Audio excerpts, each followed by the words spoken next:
There is something so special about getting your hands in the dirt. It connects us to the earth and to the food we eat. I've always found so much joy in our family garden. It's a place where we can slow down and watch something beautiful grow. And one of the easiest ways to start your own garden story is with a raised bed. They are simple, clean, and you get to create the perfect home for your plants right from the start. You don't have to worry about the quality of the soil in your yard. You get to build it from the ground up, just like we do with our homes.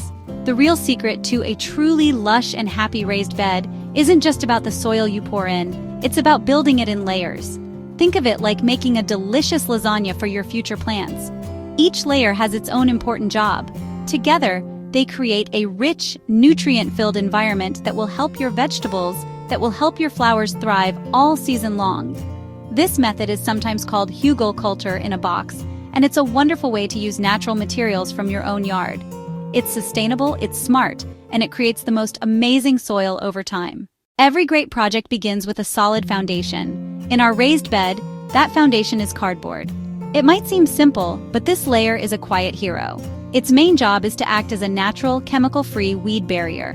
When you lay plain brown cardboard down on the grass or soil at the bottom of your bed, you are smothering any existing weeds or grass. This prevents them from growing up through your beautiful new soil and competing with your precious plants. When you're choosing your cardboard, think plain and simple. You want to use basic brown corrugated boxes. Avoid anything with a glossy finish-colored inks, a lot of plastic tape. We want this layer to break down naturally and become part of the soil ecosystem.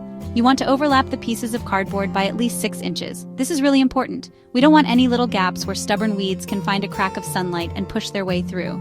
Once your cardboard is in place, give it a good watering. Soaking the cardboard helps it to mold to the ground and stay put. It also kickstarts the decomposition process. Now it's time to build the bones of your raised bed. This is our woody layer, and it's what will make your garden so resilient and self-sufficient in the long run. For this layer, you'll want to gather branches, twigs, small logs, and even untreated wood scraps. This bulky material creates a fantastic reservoir at the bottom of your bed. Think of it like a collection of sponges.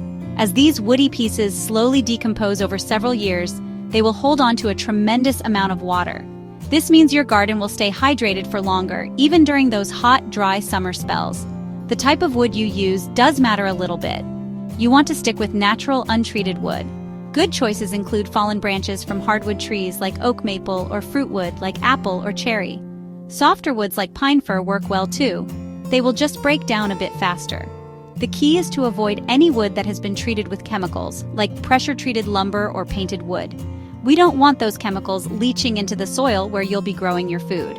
For the amount, you're aiming to fill about 1/4 of the total depth of your raised bed with this woody material. Start by laying down the largest logs and branches first. Then, fill in the gaps with smaller branches and twigs. After you have your woody layer arranged, it's a good idea to fill in the nooks and crannies with some green material. If the woody layer is the bones of your garden, then compost is its heart. This layer is bursting with life and nutrients. It's where the magic really happens. Compost is simply decomposed organic matter.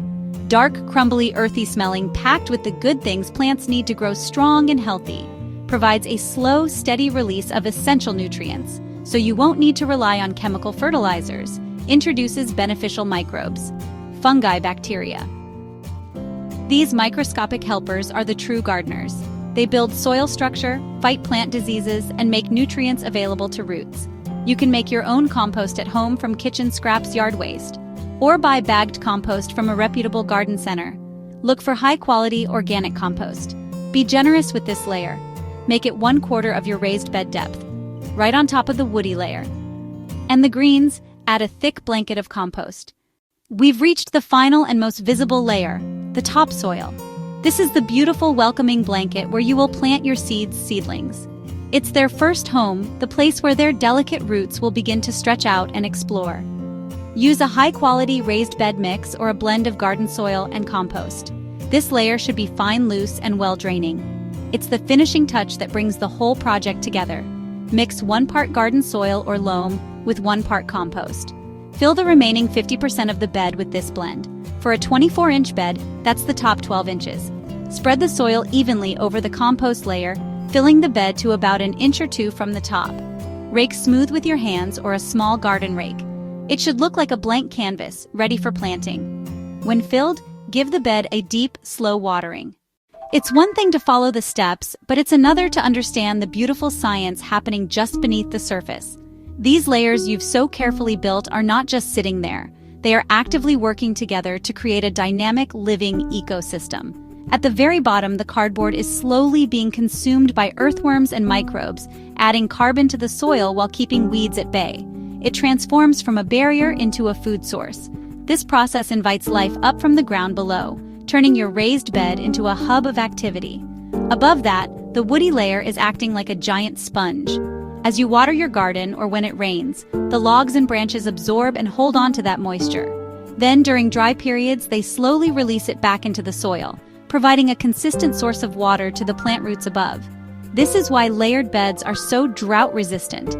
At the same time, fungi colonize the wood and begin the long, slow process of decomposition. This process releases a steady stream of nutrients for years, creating long-term fertility and reducing your need to add fertilizers. You've created a perfect, multi-level home that caters to every one of your plant's needs as they mature. Building a garden should be a joyful process, not a stressful one. So here are a few extra little tips I've learned along the way. First, don't get too hung up on perfect measurements. These ratios are a guideline to help you, but gardening is forgiving. If your branch layer is a little more than 1/4 or your compost a little less, it's okay. The most important part is the concept: bulky carbon on the bottom, rich compost in the middle, a fine soil mix on top. Nature doesn't work in exact measurements, and your garden doesn't have to either. Another tip is to build your bed right where you want it. Once you start filling it with all these wonderful heavy layers, it's not going anywhere. Take some time to observe the sunlight in your yard before you decide on a final spot. Most vegetables and flowers need at least 6 to 8 hours of direct sunlight each day. Don't be afraid to use what you have. The beauty of this layering method is its resourcefulness. Finally, remember that your raised bed will settle over time. Look at what you've created. You took an empty frame. Layer by layer, you built a thriving foundation for a beautiful garden. You've done more than just fill a box with dirt. You've created a living system, a home that will nourish and sustain your plants in a way that simple topsoil never could. Every time you look at your garden, you can feel proud of the thoughtful work you put into building it from the ground up. This is the start of something truly special, a partnership between you and the earth. Don't wait for the perfect moment. The perfect moment is now. Gardening is a journey of learning and discovery. Some things will thrive, some things might not. That's all part of the process. This layering method gives you a huge head start and the best possible chance for success. It sets your garden up to be resilient, low maintenance, incredibly productive. Trust the process and trust the layers you've built. They are working for you, even when you can't see it. Now comes the best part: planting. Tiny seeds full of promise, small seedlings ready for a new home. This is where your vision starts to come to life. This garden will be a source of so much more than just vegetables or flowers. It will be a place of peace, a spot for learning, and a source of incredible joy and accomplishment.